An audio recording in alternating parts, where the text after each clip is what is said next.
Hello അസ്സലാമു അലൈക്കും, welcome back to my channel. അപ്പോൾ പുതിയൊരു വ്ളോഗിലേക്ക് എല്ലാവർക്കും സ്വാഗതം. അങ്ങനെ ഫൈനലി ഞാൻ പോരാറായിട്ടാണ്, ഏകദേശം പോരാനുള്ള സമയവും കാര്യങ്ങളൊക്കെ ആയി. 3 മാസം നാട്ടിൽ നിൽക്കണമെന്നാണ് പറഞ്ഞെങ്കിലും കുട്ടികളെയൊക്കെ മാനേജ് ചെയ്ത് ആകെ ഒരു വഴിയായിട്ടുണ്ട്.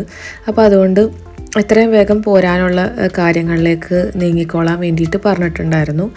അപ്പോൾ അതിൻ്റെ ഷോപ്പിങ്ങും പോരുന്നതിൻ്റെ തിരക്കുകളും കാര്യങ്ങളൊക്കെയാണ് കേട്ടോ ഷെയർ ചെയ്യുന്നത്. അപ്പം ഞാൻ രാവിലെ തന്നെ അതേ എയർപോർട്ടിലേക്ക് പോകാൻ കേട്ടോ. നമുക്കിന്നൊരു ഗസ്റ്റ് ഉണ്ട്. ഗസ്റ്റ് ആരാന്ന് പറയരുതെന്നും ഗസ്റ്റിനെ വീഡിയോയിൽ ഇൻക്ലൂഡ് ചെയ്യരുതെന്നൊക്കെ വലിയ ഓർഡറും കാര്യങ്ങളൊക്കെ ആയതുകൊണ്ട് ഒരുപാട് പറയുന്നില്ല. എന്നാലും ആൾക്ക് വേണ്ടിയിട്ട് ഞാൻ ചെറിയൊരു പുഡിങ് ഉണ്ടാക്കിയിട്ടുണ്ടായിരുന്നു കേട്ടോ. പുഡിങ് എന്നൊന്നും പറയാൻ പറ്റില്ല, ഭയങ്കര സിമ്പിളായിട്ടൊരു സംഭവം, പക്ഷേ നല്ല ടേസ്റ്റിയാണ്. പെട്ടെന്ന് നമുക്കൊരു വെറൈറ്റി ആയിട്ടൊക്കെ ഉണ്ടാക്കിയെടുക്കാം. അപ്പോൾ കസ്റ്റാർഡ് ഓൾറെഡി നമുക്ക് ഉണ്ടാക്കാൻ അറിയാമല്ലോ. കസ്റ്റാർഡ് പൗഡറും പാലും മിൽക്ക് മെയ്ഡൊക്കെ വെച്ചിട്ട് ഒരു കസ്റ്റാർഡ് ഉണ്ടാക്കി വെക്കുക. അതുണ്ടാക്കുമ്പോൾ അത്യാവശ്യം തിക്ക് കൺസിസ്റ്റൻസി ആയിരിക്കണം കേട്ടോ, ഒരുപാട് ലൂസായി പോവരുത്. അപ്പോൾ ഉമ്മ ഉണ്ടാക്കി വെച്ചപ്പോൾ കുറച്ച് ലൂസായിരുന്നു. അപ്പോൾ കുറച്ച് കട്ടിയാണെങ്കിലാണ് ഇത് നല്ല സെറ്റായിട്ട് വരുള്ളൂ. അങ്ങനെ കൈ കൊണ്ട് പ്രസ് ചെയ്ത് നോക്കിയിട്ട് കപ്പ് കേക്കൊന്നും അനങ്ങുന്നില്ല എന്ന് കണ്ടപ്പോൾ ഞാനത് നേരെ മിക്സിയുടെ ജാറിലേക്ക് ഇട്ട് നന്നായിട്ടൊന്ന് പൊടിച്ചെടുത്തു. എന്നിട്ട് താഴെ ഒരു ലെയറാക്കിയതിന് ശേഷം നന്നായിട്ട് സ്പൂൺ വെച്ചിട്ടൊന്ന് പ്രസ് ചെയ്ത് കൊടുക്കുക കേട്ടോ. ശേഷം കസ്റ്റാർഡ് നല്ല തിക്ക് കൺസിസ്റ്റൻസി ആക്കിയിട്ട് അതിൻ്റെ മുകളിൽ ഒഴിച്ചു കൊടുക്കുക. നേരത്തെ തന്നെ തലേ ദിവസം തന്നെ സെറ്റാക്കി വെക്കണം കേട്ടോ. പക്ഷേ ഇവിടെ ഉണ്ടാക്കിയത് കുറച്ച് ലൂസായിരുന്നു, എന്നാലും കുഴപ്പമില്ല. അതിൽ മുകളിൽ ഒഴിച്ചു കൊടുത്തതിന് ശേഷം നമുക്ക് ഇഷ്ടമുള്ള ഫ്രൂട്ട്സും കാര്യങ്ങളൊക്കെ ലെയർ ചെയ്ത് കൊടുക്കാം. അപ്പോൾ എൻ്റെ അടുത്ത് ആപ്പിളും പഴമാണ് കേട്ടോ ഉണ്ടായിരുന്നത്. അപ്പോൾ അത് നേരത്തെ തന്നെ കട്ട് ചെയ്ത് അതും നല്ല തണുക്കാൻ വേണ്ടിയിട്ട് ഫ്രിഡ്ജിൽ വെച്ചിട്ടുണ്ടായിരുന്നു. അത് മുകളിൽ ഇട്ട് കൊടുക്കുക. പിന്നെ അനാർ ഇട്ട് കൊടുക്കാം, ഓറഞ്ച് വേണമെങ്കിൽ കട്ട് ചെയ്ത് ഇട്ട് കൊടുക്കാം. ഓറഞ്ചൊക്കെ ചിലപ്പോൾ കഴിക്കാൻ ചാൻസ് ഉണ്ട് കേട്ടോ. അപ്പോൾ നല്ല ഫ്രൂട്ട്സ് എന്തെങ്കിലുമൊക്കെ കട്ട് ചെയ്ത് മുകളിൽ നല്ല ഭംഗിക്കൊക്കെ ലെയർ ചെയ്ത് കൊടുക്കുക. എന്നിട്ട് വേണമെങ്കിൽ ഏറ്റവും മുകളിൽ കുറച്ച് കപ്പ് കേക്കിൻ്റെ പൊടിയും കൂടി ഇട്ട് കൊടുത്തിട്ടുണ്ടെങ്കിൽ സെറ്റാവും. അതല്ലെങ്കിൽ നമ്മൾ വാനില കേക്ക് വീട്ടിൽ ഉണ്ടാക്കിയതാണെങ്കിൽ കുറച്ചും കൂടി ടേസ്റ്റ് ആയിരിക്കും കേട്ടോ.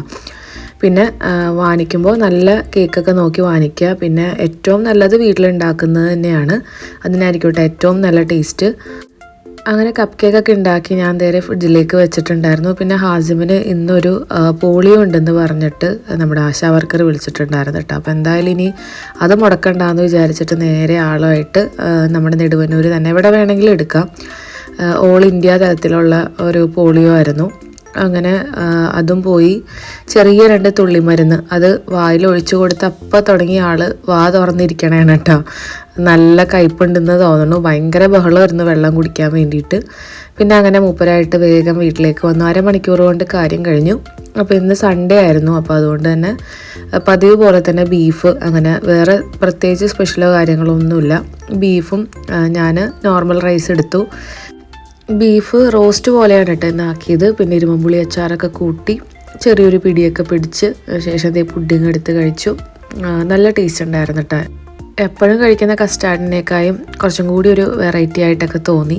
അങ്ങനെ വൈകുന്നേരം പതിവ് പോലെ ഒന്ന് പാടത്ത് വന്നതാണ് കേട്ടോ. ഈ ഒരു സമയത്ത് ഇവിടെ വന്ന് നിൽക്കാനായിട്ട് ഭയങ്കര ഒരു പോസിറ്റീവ് എനർജിയാണ് കേട്ടോ. പക്ഷേ അതിൻ്റെ കൂടെ തന്നെ എന്തൊക്കെയോ വിഷമങ്ങളും ഒക്കെയാണ്. ഒരു മിക്സഡ് ഇമോഷനായിരുന്നു കുറേ നേരം. അങ്ങനെ അവിടെ വായി നോക്കി നിന്നതിന് ശേഷം അപ്പോഴത്തേനും പെട്ടെന്നൊരു മഴയും കാര്യങ്ങളൊക്കെ വന്ന് ഞങ്ങൾ നേരത്തെ സൽക്കാരയിലേക്ക് പോയി. കുറേ ദിവസമായിട്ട് മഴയ്ക്കൊരു ബ്രേക്ക് ഉള്ളതുകൊണ്ട് തന്നെ നല്ല ചൂടായിരുന്നു കേട്ടോ. ഇപ്പോൾ ഒരു മഴ കിട്ടിയപ്പോൾ എന്തായാലും ഒരു ആശ്വാസം. പിന്നെ തുടങ്ങി എല്ലാ ദിവസവും നല്ല മഴയായിരുന്നു വൈകുന്നേരങ്ങളിൽ. അപ്പോൾ സൽക്കാരയിൽ നിന്ന് വെറുതെ ഒരു ചായയും പഴംപൊരിയൊക്കെ കഴിക്കാമെന്ന് വിചാരിച്ചിട്ട് അങ്ങനെ കയറിയതാണ്. ഹാസിമിനും നല്ല വിശപ്പുണ്ടായിരുന്നു കേട്ടോ. തൊട്ടടുത്ത് തന്നെ ഒരു ടോയ് ഷോപ്പ് ഉണ്ട്. മൂപ്പര് അവിടെ നിന്ന് അടിച്ച് മാറ്റിയതാണ്. എന്തെങ്കിലും ആവട്ടെ എന്ന് വിചാരിച്ചിട്ട് അങ്ങനെ അത് വാങ്ങിക്കൊടുത്തു. വലിയ JCBയും കാറൊക്കെയാണ് കേട്ടോ മൂപ്പര് എടുത്തുകൊണ്ട് വന്നത്. പിന്നെ ഒരു കണക്കിന് ആളകത്തേക്ക് പിടിച്ച് കയറ്റി ചായയും ഫുഡൊക്കെ കഴിച്ചിട്ട് നേരെ വീട്ടിലേക്ക് പോയി. അപ്പോൾ കുറേ ദിവസത്തെ വിശേഷങ്ങളാണ് കേട്ടോ. ഷോപ്പിംഗ് ആണെങ്കിലും ഇങ്ങോട്ടേക്ക് പോരാനുള്ള പാക്കിങ്ങും കാര്യങ്ങളൊക്കെയാണ്. അപ്പോൾ എനിക്ക് വീക്ക് ഡേയ്സിൽ ഒട്ടും കളമശ്ശേരിയിൽ നിന്ന് മാറാൻ പറ്റില്ല കേട്ടോ. കാരണം ഹാസിമിൻ്റെ സ്പീച്ച് തെറാപ്പിക്ക് ഒരു മുടക്ക് വരാൻ പറ്റില്ലല്ലോ. അപ്പോൾ ഹാസിമിനെ അകത്തേക്ക് കയറ്റി കഴിഞ്ഞ് കഴിയുമ്പോൾ ഞങ്ങളിങ്ങനെ പാരൻസൊക്കെ പുറത്തിങ്ങനെ വെയിറ്റ് ചെയ്തിരിക്കും. പുറത്തെ വരാന്തയാണ് കേട്ടോ ഇത്. അപ്പോൾ എല്ലാ ദിവസവും വൈകുന്നേരത്തെ ക്ലാസ്സും കാര്യങ്ങളും കഴിഞ്ഞിട്ടാണ് നമുക്ക് എന്തെങ്കിലും കാര്യങ്ങൾക്ക് ഇറങ്ങാനൊക്കെ പറ്റുക. അങ്ങനെ വൈകുന്നേരം ഒന്ന് ലുലുവിലേക്ക് വന്നതാണ് കേട്ടോ. അപ്പോൾ നമ്മുടെ ലുലു സെലിബ്രേറ്റ് ചെയ്യുന്ന 2 ഡ്രസ്സ് എടുക്കാമെന്ന് വിചാരിച്ചിട്ട് വന്നതാണ്. വന്നപ്പോൾ സത്യം പറഞ്ഞാൽ നല്ല ഷോക്കാണ് കേട്ടോ. ഇവിടെ കാര്യമായിട്ടുള്ള കളക്ഷനോ കാര്യങ്ങളോ ഒന്നും കാണാൻ വേണ്ടിയിട്ട് പറ്റിയില്ല. അത്യാവശ്യം എല്ലാ ഡ്രസ്സും തന്നെ ഞാൻ ഇടിപ്പിച്ചിട്ടുണ്ടായിരുന്നു. ഷിഫോണിൻ്റെ ആണെങ്കിലും കോട്ടൻ്റെ ആണെങ്കിലും റെഡിമെയ്ഡ് സെറ്റുകളാണ് കേട്ടോ നോക്കിയത്. കാരണം സ്റ്റിച്ച് ചെയ്യാനൊന്നും ഇനി നേരമില്ലല്ലോ. പക്ഷെ ഒന്നും ഒരു തൃപ്തിയുള്ള ഡിസൈനോ കാര്യങ്ങളോ എനിക്കൊന്നും ഇഷ്ടപ്പെടുന്നുണ്ടായിരുന്നില്ല. അങ്ങനെ കുറേ നോക്കി അവസാനം 2 സെറ്റ് എനിക്ക് കിട്ടി. അത് ഞാൻ ഓൾറെഡി എടുത്തു. പക്ഷേ റേറ്റൊക്കെ കുറച്ച് കൂടുതലായിരുന്നു കേട്ടോ. നമ്മൾ വിചാരിക്കുന്ന സംഭവം എടുക്കുമ്പോൾ കുറച്ച് നല്ല റേറ്റിലേക്ക് വരും. അങ്ങനെ കോട്ടൻ്റെ ഒരു സൽവാർ നിർബന്ധമുള്ളതുകൊണ്ട് ഞാനങ്ങനെ 2 എണ്ണം അവിടെ നിന്ന് പർച്ചേസ് ചെയ്തു. അതിൻ്റെ ഇടയിൽ 2-3 തവണ ഹാസിമിനെ കാണാതായി. മൂപ്പരുടെ പുറകെ ഓട്ടവും കാര്യങ്ങളൊക്കെ ആയിട്ട്. പിന്നെ ഞാൻ നാട്ടിൽ വന്ന സമയം തുടങ്ങി മാക്കിലൊന്ന് പോകണം എന്ന് വിചാരിച്ചിട്ടുണ്ടായിരുന്നു. അതേപോലെ നല്ലൊരു മോയ്സ്ചറൈസറും പ്രൈമറൊക്കെ വാങ്ങിക്കണമെന്നുണ്ടായിരുന്നു. അങ്ങനെ അതൊക്കെ നമ്മൾ വിചാരിച്ചതൊക്കെ അൽഹംദുലില്ലാ അങ്ങനെ കിട്ടി. അങ്ങനെ നേരെ ഫുഡ് കഴിക്കാൻ വേണ്ടിയിട്ട് പാരഗണിലേക്ക് പോവാണ് കേട്ടോ. അത്യാവശ്യം കറങ്ങി ഹാസിമിൻ്റെ പുറകെ ഓടി നല്ല വിശപ്പുണ്ട്. പാരഗൺ എന്തായാലും എപ്പോഴും കാണുന്ന പോലെ തന്നെ ഫുള്ളാണ്. പക്ഷേ ഭയങ്കര തിരക്കോ കാര്യങ്ങളോ ഒന്നുമില്ല. നമുക്കിരിക്കാനുള്ള സീറ്റൊക്കെ പെട്ടെന്ന് കിട്ടി. അല്ലെങ്കിൽ പുറത്ത് അത്യാവശ്യം ക്യൂ നിന്നാലാണ് കേട്ടോ പാരഗണിലേക്ക് കയറാൻ പറ്റാറ്. അപ്പോൾ ചെന്ന സമയത്ത് തന്നെ എനിക്കൊരു ബ്ലൂബെറിയുടെ ചീസ് കേക്ക് കണ്ടപ്പോൾ സത്യമായിട്ടും കഴിക്കാൻ വേണ്ടിയിട്ട് കൊതിയായിട്ട് വയ്യായിരുന്നു. അങ്ങനെ ആദ്യം ബ്ലൂബെറി ചീസ് കേക്ക് ഓർഡർ ചെയ്തു. സംഭവം ഒരു രക്ഷയില്ല, കിട്ടുമായിരുന്നു. എനിക്ക് പേസ്ട്രി ആയിട്ടുള്ള സംഭവങ്ങളോട് വലിയ താല്പര്യമില്ല കേട്ടോ. ഈ ക്രീമുള്ള കേക്കുകളോട് കൂടുതലും എനിക്ക് ചീസ് കേക്കുകളാണ് ഇഷ്ടം. അങ്ങനെ അതൊരു പീസ് അകത്താക്കി സ്റ്റാർട്ടറായിട്ട് നമ്മളത് ഡ്രാഗൺ ചിക്കനാണ് കേട്ടോ ഓർഡർ ചെയ്തത്. അങ്ങനെ ഹാസിമിനും അത്യാവശ്യം വിശക്കുന്നുണ്ട്. മൂപ്പര് ലുലു മാള് മൊത്തം ഒരു 3 തവണയെങ്കിലും റൗണ്ട് അടിച്ചിട്ടുണ്ടാവും. അവൻ്റെ പുറകെ ഞാനും. അവന് സംസാരവും കാര്യങ്ങളൊക്കെ സ്റ്റാർട്ട് ചെയ്തിട്ടുണ്ടെങ്കിലും ഹൈപ്പറിനും ഓട്ടത്തിനൊന്നും യാതൊരു കുറവുമില്ല കേട്ടോ. അതിന് ഇനിയും സമയമെടുക്കും എന്തായാലും. കാരണം ഇപ്പോഴും അതിനൊന്നും ഒരു മാറ്റവും. പിന്നെ നമ്മൾ വെള്ളയപ്പം, അതേപോലെ പ്രോൺസ്, മാങ്ങ പാൽക്കറി, പിന്നെ പാസ്ത അതൊക്കെ ഓർഡർ ചെയ്തു. അങ്ങനെ ഫുഡൊക്കെ തട്ടി നമ്മൾ വണ്ടിയൊക്കെ പാർക്ക് ചെയ്തിട്ട് മെട്രോയിലാണ് കേട്ടോ വന്നത്. അങ്ങനെ ഫുഡും കാര്യങ്ങളൊക്കെ കഴിഞ്ഞ് ഒരു 10 മണിയൊക്കെ ആയി.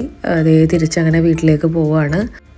അങ്ങനെ ഈ വർഷത്തെ നെടുവന്നൂരത്തെ നിൽപ്പും കാര്യങ്ങളൊക്കെ കഴിഞ്ഞു. അവിടുന്ന് ബൈ ബൈ പറഞ്ഞ് പാക്ക് ചെയ്ത് നേരെ അതേ കളമശ്ശേരിക്ക്. ഇനി കളമശ്ശേരിയിലുള്ള പരിപാടികൾ അത്യാവശ്യം ക്ലീനിങ്ങും കാര്യങ്ങളൊക്കെയാണ്. നമ്മൾ പോകുമ്പോൾ വീട് കൂട്ടിയിടുമ്പോൾ അത്യാവശ്യം നല്ല എല്ലാ ഭാഗവും നന്നായിട്ട് തന്നെ ക്ലീൻ ചെയ്ത് A to Z ഭാഗം ഡീപ്പ് ക്ലീൻ ചെയ്തിട്ട് വേണം പോരാൻ വേണ്ടിയിട്ട്.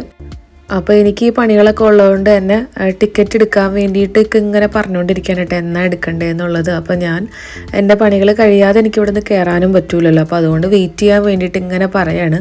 ഫ്രൈഡേ വേണോ സാറ്റർഡേ വേണോ എന്നുള്ളൊരു കൺഫ്യൂഷനിൽ നിൽക്കുകയാണ് കേട്ടോ. അങ്ങനെ ക്ലീനിങ്ങിനൊക്കെ അതേ ആളെ പറഞ്ഞിട്ടുണ്ടായിരുന്നു. അപ്പോൾ ഒരു 2 ദിവസത്തെ ഡീപ്പ് ക്ലീനിങ് ഉണ്ട്. അതിൻ്റെ ഇടയിൽ ഇതേ നല്ല മഴയുണ്ട് പുറത്ത്. അപ്പോൾ ഹാസിമിൻ്റെ സ്പീച്ച് തെറാപ്പി മുടങ്ങാതെ തന്നെ വൈകുന്നേരങ്ങളിൽ പോകുന്നുണ്ട്. കുക്കിംഗ് ഞാൻ പയ്യെ നിർത്തിയിട്ടോ. അപ്പോൾ പുറത്തുനിന്നുള്ള ഫുഡുകളാണ്. കാരണം പിന്നെ ഫ്രിഡ്ജ് പിന്നെയും ക്ലീൻ ആക്കേണ്ടി വരും. ബാക്കി ഫുഡ് വന്നിട്ടുണ്ടെങ്കിൽ അതും പാടാണ്. അപ്പോൾ ഈ വിൻഡോയും കാര്യങ്ങളൊക്കെ നന്നായിട്ട് തുടച്ചെടുക്കുന്നുണ്ട്. ഫസ്റ്റ് ഡേ ഓഫ് ക്ലീനിങ്ങിൻ്റെ ഇടയിലുള്ള വീഡിയോ ആണ് കേട്ടോ അത്. അതിൻ്റെ ഇടയിൽ ഹാസിം എനിക്കൊരു പണി തന്നിട്ടുണ്ടായിരുന്നു. വണ്ടിയുടെ AC നോബ് ഉണ്ടല്ലോ, അത് അവൻ കൊണ്ടുപോയി കളഞ്ഞിട്ടുണ്ടായിരുന്നു. അപ്പോൾ അത് ഞാൻ മാരുതിയുടെ സർവീസ് സെൻറ്ററിൽ ഓർഡർ കൊടുത്തിട്ടുണ്ടായിരുന്നു കേട്ടോ. 2 ആഴ്ചയായിട്ടും അവർ വിളി കാര്യങ്ങളൊന്നും കണ്ടില്ല. അങ്ങനെ അവിടെ പോയി. അവരത് ഓൾറെഡി വന്നിട്ടുണ്ടായിരുന്നെങ്കിലും അവരെന്നെ വിളിച്ചൊന്നുമില്ല കേട്ടോ. അതങ്ങനെ അവർ ഫിക്സ് ചെയ്ത് തന്നു. ഓൾറെഡി ഒടിഞ്ഞു പോയിട്ടുണ്ടായിരുന്നു. പിന്നെ അവരെന്തൊക്കെയോ കാണിച്ചിട്ട് അങ്ങനെ ഫിക്സ് ചെയ്ത് തന്നു. പിന്നെ അതേ ഹാംദാനും ആറോനും എന്തെങ്കിലും വാങ്ങാമെന്ന് വിചാരിച്ചിട്ട് നമ്മളൊരു ഷോപ്പിൽ വന്നതാണ്. അവനൊരു പേനയും കളറിങ്ങിൻ്റെ ഒരു സെറ്റും ഒക്കെ വാങ്ങി അത് എന്തെങ്കിലും കൊടുക്കണമല്ലോ എന്ന് വിചാരിച്ചിട്ട് അങ്ങനെ അത് എടുത്തിട്ടുണ്ട്. അങ്ങനെ പിറ്റേ ദിവസം രാവിലെ ഫുഡ് കഴിക്കാൻ വേണ്ടിയിട്ട് ഇറങ്ങിയതാണ് കേട്ടോ.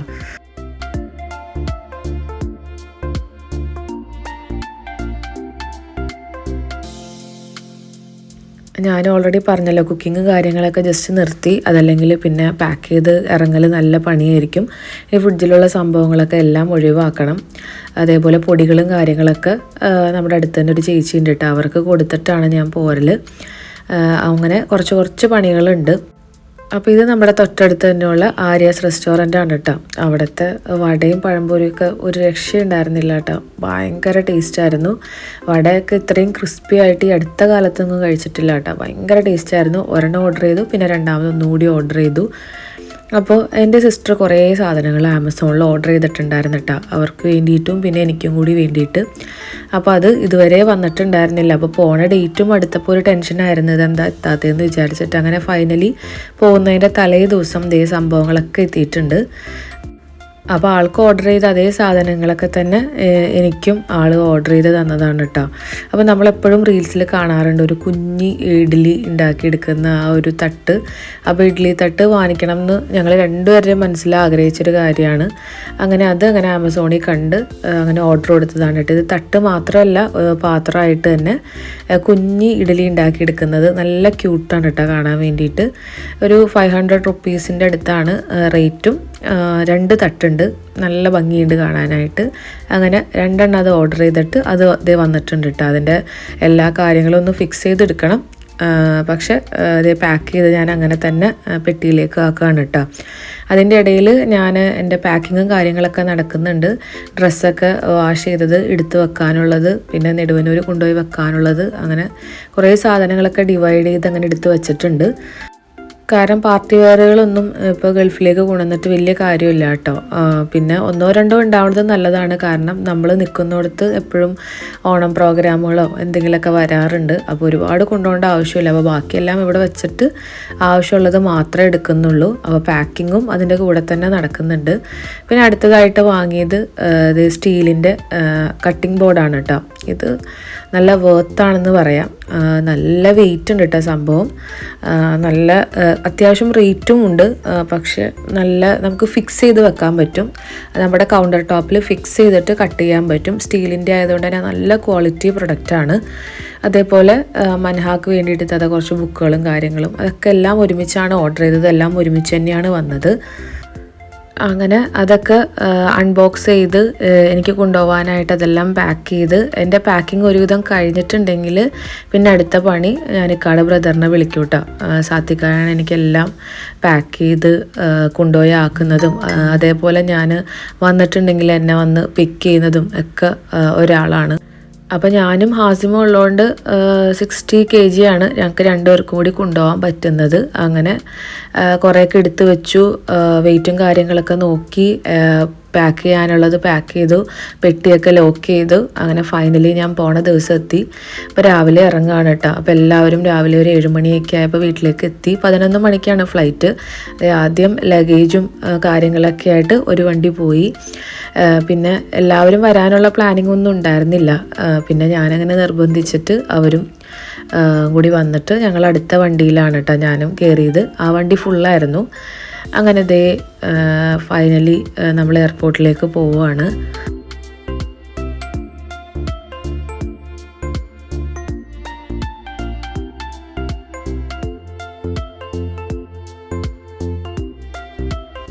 തിരിച്ചു പോകാനും മക്കളെയൊക്കെ കാണാനൊക്കെ ഭയങ്കര എക്സൈറ്റ്മെൻ്റ് ആയിട്ടാണ് കേട്ടോ ഞാൻ ഇരുന്നിരുന്നത്. പക്ഷേ പല പല കാരണങ്ങൾ കൊണ്ടും മനസ്സൊരു സുഖമില്ലാത്തത് കൊണ്ടും തലേദിവസം തുടങ്ങി ഭയങ്കര ബുദ്ധിമുട്ടായിരുന്നു കേട്ടോ. അപ്പോൾ നിങ്ങൾ വിചാരിക്കും ഇതെന്താ കംപ്ലീറ്റ് വീഡിയോയും കാര്യങ്ങളൊക്കെ എടുത്തിട്ടുണ്ടല്ലോ എന്ന്. ഇപ്പോൾ വീഡിയോ സത്യം പറഞ്ഞിട്ടുണ്ടെങ്കിൽ എൻ്റെ പാർട്ട് ഓഫ് ലൈഫായിട്ട് മാറി. ഞാൻ എന്തെങ്കിലും ചെയ്യുമ്പോൾ ആദ്യം വീഡിയോ ഓൺ ചെയ്ത് തുടങ്ങുന്ന ഒരു ശീലത്തിലേക്ക് ഞാൻ വന്നു. കാരണം കുറേ നാളുകളായിട്ട് ഇങ്ങനെ വീഡിയോ എടുക്കുന്നത് കൊണ്ട് അതൊരു കൺസിസ്റ്റൻ്റ് ആയിട്ട് അങ്ങനെ ചെയ്ത് പോകുന്നതാണ് കേട്ടോ. ഈ വീഡിയോസ് എടുക്കുന്ന സമയത്തും ഹാർട്ട് ബ്രേക്ക് ആവുന്ന ഒരവസ്ഥയുണ്ടാവാം. അതേപോലെ കണ്ണ് നിറഞ്ഞ് നടക്കുന്നുണ്ടാവാം, കരയുന്നുണ്ടാവാം, ഒരുപാട് വിഷമിക്കുന്നുണ്ടാവാം. ആ സമയത്തും ഞാൻ ക്യാമറ ഓൺ ചെയ്ത് ഇങ്ങനെ നടക്കുകയാണ് കേട്ടോ. അപ്പോൾ അതിൻ്റെ ഇടയിൽ ഹാസിമ് അവൻ്റെ പതിവ് പരിപാടികൾ ഇതേ തുടങ്ങിയിട്ടുണ്ട്. ഈ ഒരു വണ്ടി കണ്ടപ്പോൾ തുടങ്ങി ആ ചേച്ചീനെയും കൊണ്ട് ആ വണ്ടി ഓടിപ്പിക്കലും അതിൽ കയറിയിരിക്കലും ആയിരുന്നു കേട്ടോ. കറക്റ്റ് സമയത്ത് തന്നെ ചെന്നു. ഞാൻ ബ്രേക്ക്ഫാസ്റ്റ് ഒന്നും കഴിച്ചിട്ടുണ്ടായിരുന്നില്ല. ഒന്നും കഴിക്കാനുള്ളൊരു മാനസികാവസ്ഥയോ വിശപ്പോ കാര്യങ്ങളോ ഒന്നും ഉണ്ടായിരുന്നില്ല. ഭയങ്കര മൂഡ് ഓഫായിരുന്നു. ഞാൻ പോകുന്നതിൻ്റെ ഒരു സന്തോഷമോ ഹാപ്പിനെസ്സോ ഒന്നും എനിക്കുണ്ടായിരുന്നില്ല. പിന്നെ ഹാസിമുള്ളതുകൊണ്ട് എപ്പോഴും അത് തന്നെ ആലോചിച്ചിരിക്കാനും പറ്റില്ല. മനസ്സ് ഡൈവേർട്ടായിട്ട് പോകാനുള്ള ചാൻസുകൾ അൽഹംദുലില്ലാ അവൻ തരുന്നുണ്ട്. അത് കുസൃതിയാണെങ്കിലും കുരുത്തക്കേടാണെങ്കിലും എന്നാലും കുഴപ്പമില്ല. ചില സമയത്തെങ്കിലും നമ്മളുടെ വിഷമങ്ങളൊക്കെ മറക്കാൻ വേണ്ടിയിട്ട് അവൻ അത്യാവശ്യം പണികൾ എനിക്ക് വണ്ടിയിലിരുന്നിട്ടാണെങ്കിലും ഫ്ലൈറ്റിലിരുന്നിട്ടാണെങ്കിലും ഒക്കെ തരാറുണ്ടായിരുന്നു കേട്ടോ. അങ്ങനെ ഫ്ലൈറ്റ് 11:05 എയർ ഇന്ത്യക്കാണ് കേട്ടോ ഞങ്ങൾ പോകുന്നത്. ഞാൻ ഒരു ഗ്ലാസ് ചായ കുടിച്ചിട്ടുണ്ടായിരുന്നു. എന്തായാലും എയർപോർട്ടിൽ നിന്ന് എന്തെങ്കിലും കഴിക്കാമെന്ന് വിചാരിച്ചെങ്കിലും ഒന്നും കഴിക്കാനോ വാങ്ങിക്കാനോ ഒന്നും ഒരു മൂഡുണ്ടായിരുന്നില്ല. പിന്നെ ഓൾറെഡി ഈ ഒരു ഫ്ലൈറ്റിൽ ഫുഡും കാര്യങ്ങളൊക്കെ ഉണ്ടല്ലോ, അത് മതിയെന്ന് വിചാരിച്ചു. എനിക്കൊരു സെക്കൻഡ് പോലും ഉറങ്ങാനുള്ള ചാൻസ് ഹാസിമ് തന്നില്ല കേട്ടോ. അത്രയും കുരുത്തക്കേടായിരുന്നു. അവനെ മാനേജ് ചെയ്യൽ നല്ല ബുദ്ധിമുട്ടായിരുന്നു. അത്യാവശ്യം ഞാൻ കഷ്ടപ്പെടുകയും ചെയ്തിട്ട് അവിടെ എത്തുന്നത് വരെ. പിന്നെ ഞങ്ങളുടെ തൊട്ടടുത്ത് തന്നെ വേറൊരു പയ്യനായിരുന്നു കേട്ടോ. ആ ഒരു പയ്യൻ എന്തോ ഒരു കഷ്ടകാലമുണ്ട്, അല്ലെങ്കിൽ ഞങ്ങളുടെ അടുത്ത് വന്ന് പെടില്ലല്ലോ. പിന്നെ ഫ്ലൈറ്റൊക്കെ ഓൾമോസ്റ്റ് കാലിയായിരുന്നു, ബാക്കിലൊന്നും ആരും ഉണ്ടായിരുന്നില്ല, കുറച്ച് പേരെ ഉണ്ടായിരുന്നുള്ളൂ. ഇപ്പോൾ റേറ്റും കാര്യങ്ങളൊക്കെ ഭയങ്കര കുറവാണല്ലോ ഈ ഒരു സമയത്ത്. ആകെയുള്ളൊരു സമാധാനം അത് തന്നെയാണ്. എമിറേറ്റ്സ് ഒക്കെ ആണെങ്കിൽ നല്ല റേറ്റ് ഉണ്ട് കേട്ടോ.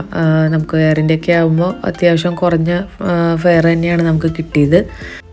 ഈ ഒരു സമയം കൊണ്ട് തന്നെ ഞാൻ അത്യാവശ്യം കരഞ്ഞ് സൈഡായിട്ടുണ്ടായിരുന്നു കേട്ടോ. കുറേ നേരം കരഞ്ഞ് പിന്നെ ഇപ്പോൾ ഹാസിമ് ചോദിക്കാൻ തുടങ്ങി, ഉമ്മ എന്തിനാ കരയുന്നത് എന്നുള്ളൊരു ഡയലോഗ് മൂപ്പര് ചോദിക്കാൻ തുടങ്ങി. അത് കേൾക്കുമ്പോൾ ഞാൻ പയ്യെ സ്റ്റക്കാവും, പിന്നെയും കണ്ണ് അടക്കും, ചിരിക്കും, വീഡിയോ എടുക്കും, പിന്നെയും കരയും. അങ്ങനത്തെ ഒരു അവസ്ഥയായിരുന്നു കേട്ടോ. ഒരുപാട് വിഷമമുള്ളപ്പോഴും ഒരുപാട് സന്തോഷമുള്ളപ്പോഴും അല്ലെങ്കിൽ ആരെങ്കിലും ഗസ്റ്റ് വരാൻ സമയത്തും എനിക്ക് വിശക്കാറില്ല കേട്ടോ. എൻ്റെ ഒരു അവസ്ഥ അങ്ങനെയാണ്. എപ്പോഴും വിഷമം വരുമ്പോൾ എൻ്റെ ഒരു പ്രശ്നം എന്ന് വിചാരിച്ചിട്ടുണ്ടെങ്കിൽ നമ്മളുടെ ഒരു ത്രോട്ടിൻ്റെ അവിടെ എന്തോ വന്ന് കെട്ടി നിൽക്കുന്ന ഒരു അവസ്ഥ ഉണ്ടല്ലോ, അതാണ് ഭയങ്കര പെയിനുള്ള ഒരു സമയം. അതിപ്പോൾ എന്തിനാണോ എന്ന് ചോദിച്ചിട്ടുണ്ടെങ്കിൽ അതും അറിയില്ല. പക്ഷേ റീസൺസ് ഉണ്ടോ എന്ന് ചോദിച്ചിട്ടുണ്ടെങ്കിൽ റീസൺസ് ഉണ്ട്. അത് വെച്ചിട്ട് നമുക്ക് ഭയങ്കര ഒരു പെയിനായിരിക്കും കേട്ടോ. അതുകൊണ്ട് ആ സമയത്ത് എനിക്ക് തീരെ വിശക്കാറില്ല. ഹാസിമിന് എന്തെങ്കിലും ഒരു എക്സ്ട്രാ ടോയ്സോ കാര്യങ്ങളോ വണ്ടിയിൽ വാങ്ങിയിടണം എന്ന് ഞാൻ വിചാരിച്ചിരുന്നു ഹാൻഡ് ലഗേജിൽ. പക്ഷേ അതും ഞാൻ വിട്ടുപോയിട്ടുണ്ടായിരുന്നു കേട്ടോ. വെയിറ്റും കാര്യങ്ങളൊക്കെ കറക്റ്റ് 60 kg ആയിരുന്നു. അങ്ങോട്ടും ഇങ്ങോട്ടും ഉണ്ടായിരുന്നില്ല. പിന്നെ ഉണ്ടായിരുന്നത് 3 ഹാൻഡ് ലഗേജാണ്, ഒരു ട്രോളിയും പിന്നെ ഹാസിമിൻ്റെ ഒരു ബാഗും എനിക്കൊരു ഹാൻഡ് ബാഗും. അപ്പോൾ ഹാസിമിനെയും പിന്നെ ഈ ഒരു 3 ബാഗും പിടിക്കുക എന്നുള്ളത് കുറച്ചൊരു ടാസ്ക്കായിരുന്നു. എന്നാലും ഞാനെടുത്ത സംഭവങ്ങളൊക്കെ കയറിപ്പോന്നു. ഞാനങ്ങനെ ഒരുപാട് സംഭവങ്ങളൊന്നും വാങ്ങിയൊന്നുമില്ല. എൻ്റെ ഫ്രണ്ട്സിന് കൊടുക്കാൻ വേണ്ടിയിട്ട് കുറച്ച് സ്വീറ്റ്സും കാര്യങ്ങളും പിന്നെ പത്തിരിയാണ് വാങ്ങിയത്. പിന്നെ ബീഫ്, നല്ല ലോക്കൽ ബീഫ് നമ്മുടെ ഗ്രാൻഡിൽ ഇപ്പോൾ സെയിലും കാര്യങ്ങളൊക്കെ ഉണ്ട്. ഭയങ്കര അടിപൊളി ബീഫാണെന്നാണ് കേട്ടോ പറഞ്ഞത്. അപ്പോൾ അതുകൊണ്ട് തന്നെ എൻ്റെ അടുത്ത് ബീഫും കൊണ്ടുവരണ്ടെന്ന് പറഞ്ഞിട്ടുണ്ടായിരുന്നു. അതുകൊണ്ട് ഫുഡ് ഐറ്റംസോ കാര്യങ്ങളോ ഒന്നും ഞാൻ ഒരുപാടൊന്നും വാങ്ങിയിട്ടില്ല. ആകെ 100 പത്തിരി, അതേപോലെ സ്വീറ്റ്സും കാര്യങ്ങളും അത്രേ ഉള്ളൂ കേട്ടോ. കുറച്ച് ചിപ്സും പിന്നെ പിള്ളേർക്ക് ഏറ്റവും ഇഷ്ടമുള്ളത് നമ്മുടെ പുളിമിഠായിയാണ് കേട്ടോ നാട്ടിൽ. അത് ഹംദാന് വേണമെന്ന് പറഞ്ഞിട്ട് അതും അങ്ങനെ കുറച്ച് സാധനങ്ങൾ മാത്രമേ ഉള്ളൂ. പിന്നെ ഡ്രസ്സുകളും അതേപോലെ കുറച്ച് പാത്രങ്ങൾ പിന്നെ കുക്കർ അങ്ങനെ കുറച്ച് കാര്യങ്ങളൊക്കെ വന്നപ്പോൾ കറക്റ്റ് 60 kg ആയിരുന്നു കേട്ടോ. അതെന്തായാലും ഒരു ഭാഗ്യമായി പോയി. ഇത് പൊട്ടിച്ചെടുക്കുക എന്നുള്ളത് ഭയങ്കര ബുദ്ധിമുട്ടുള്ള കാര്യമാണല്ലോ. അപ്പോൾ ക്ലൈമറ്റൊക്കെ നോർമലാണ് ദുബായിൽ, വലിയ ചൂടോ കാര്യങ്ങളോ ഒന്നുമില്ല. അങ്ങനെ ഹാസിമിനെയൊക്കെ ആയിട്ടൊന്ന് വാഷ്റൂമിലൊക്കെ പോയി ഒന്ന് ഫ്രഷായി അങ്ങനെ ലഗേജ് എടുക്കാൻ വേണ്ടിയിട്ട് എത്തിയിട്ടുണ്ട്. ടെർമിനൽ 1 കേട്ടോ ഇറങ്ങിയത്. ലഗേജൊക്കെ വേഗം തന്നെ കിട്ടി, ഒരുപാട് തിരക്കോ കാര്യങ്ങളോ ഒന്നും ഉണ്ടായിരുന്നില്ല. അങ്ങനെ ഹംദാനെയും ഹാറൂനെയൊക്കെ കണ്ടു, ഒരുപാട് സന്തോഷം. പിള്ളേർ ഒരുപാട് നാളെത്തി കണ്ടപ്പോൾ അവർക്ക് എന്നേക്കാളും കൂടുതൽ എക്സൈറ്റ്മെൻറ്റ് ഹാസിമിനെ കണ്ടിട്ടായിരുന്നു കേട്ടോ. കണ്ടൊരു 10 മിനിറ്റ് കഴിഞ്ഞപ്പോൾ തന്നെ ഹംദാൻ എന്നോട് ചോദിച്ചത്, ഇവൻ ഇപ്പോഴും ഒരു മാറ്റമില്ല അല്ലേ, പണ്ടത്തേക്കായും കുരുത്തക്കേടാണല്ലേ എന്നാണ് കേട്ടോ ചോദിച്ചത്. മുപ്പര് വേഗം ടോയ് ഷോപ്പിലേക്കും അതേപോലെ ചോക്ലേറ്റ് എടുക്കാനൊക്കെ ആയിട്ട് ഓരോ ഷോപ്പിൽ അങ്ങനെ കയറി ഇറങ്ങിയാണ്. പിന്നെ ഒരു കണക്കിന് മുതലിനെയും കൂട്ടി അതേ വണ്ടിയിൽ കയറിയിട്ടുണ്ട്. ലഗേജും കാര്യങ്ങളൊക്കെ കുറച്ച് ടൈറ്റായിരുന്നു കേട്ടോ. ചെറിയ വണ്ടിയായിരുന്നു ഒക്കെ എടുത്തത്. അങ്ങനെ അതുകൊണ്ട് തന്നെ കുറച്ച് ബുദ്ധിമുട്ടായിരുന്നു കേട്ടോ ഇരിക്കാനൊക്കെ ആയിട്ട്. സമയം ഇപ്പോൾ ഒരു 3 മണിയൊക്കെ ആയിട്ടുണ്ട്. അപ്പോൾ ഇവിടെ പോയി കഴിക്കണമെന്ന് ചോദിച്ചപ്പോൾ എനിക്കങ്ങനെ വലിയ മൂഡൊന്നും ഉണ്ടായിരുന്നില്ല. പിന്നെ ഫ്ലൈറ്റിൽ നിന്ന് ഫുഡ് ഞങ്ങൾ കഴിച്ചിട്ടുണ്ടായിരുന്നു കേട്ടോ. നമ്മുടെ ദാലും പാലൊക്കെ ഉള്ളൊരു വെജിറ്റബിൾ റൈസും അതേപോലെ ചിക്കനുള്ള റൈസുമാണ് ഞാൻ പറഞ്ഞത്. ഹാസിമ് ചിക്കനുള്ളതും ഞാൻ വെജുമാണ് കേട്ടോ കഴിച്ചത്. നല്ല ഫുഡായിരുന്നു. അങ്ങനെ വലിയ വിശപ്പോ കാര്യങ്ങളൊന്നുമില്ല. പിന്നെ നമ്മളുടെ വാസലിൻ്റെ അകത്ത് തന്നെയുള്ള അൽഷംസി കയറിയിട്ട് അങ്ങനെ ബിരിയാണിയും ഞാൻ മീൽസാണ് ഓർഡർ ചെയ്തത്. അവർ ബിരിയാണിയൊക്കെ ആയിട്ട് അങ്ങനെ കഴിച്ചു. വാസലിൽ നമുക്ക് പോയിരിക്കാൻ ഏറ്റവും ഹാപ്പിനെസ് ഉള്ളൊരു സ്ഥലം ഇതാണ് കേട്ടോ. 4 സ്ക്വയറും അതിൻ്റെ ഒരു പരിസരവും. അവിടെ അത്രയും ഓപ്പണായിട്ട് കിടക്കുകയും അവിടെ നടക്കുകയും ചെയ്യുമ്പോൾ കിട്ടുന്ന ഒരു ഹാപ്പിനെസ് ഉണ്ട്. ഇത് രണ്ടാമത് കാണുമ്പോൾ എനിക്ക് ഈ ഒരു എക്സൈറ്റ്മെൻ്റ് അല്ല സത്യം പറഞ്ഞാൽ. അത്രയും സന്തോഷമുള്ളൊരു സ്ഥലത്താണ് ഞാൻ വന്നിരിക്കുന്നതെങ്കിലും മനസ്സ് മൊത്തം ബ്ലാങ്ക് ആയിരുന്നു കേട്ടോ. അങ്ങനെ കുറച്ച് പെട്ടിയും കാര്യങ്ങളൊക്കെ ആയിട്ട് ഞാനും പിള്ളേരും കൂടി ഇങ്ങോട്ട് കയറിപ്പോകും. നിൽക്കാതെ ചെറിയൊരു മീറ്റിങ്ങും കാര്യങ്ങളൊക്കെ ഉണ്ടെന്നും പറഞ്ഞിട്ട് ആൾ പിന്നെയും പോയി.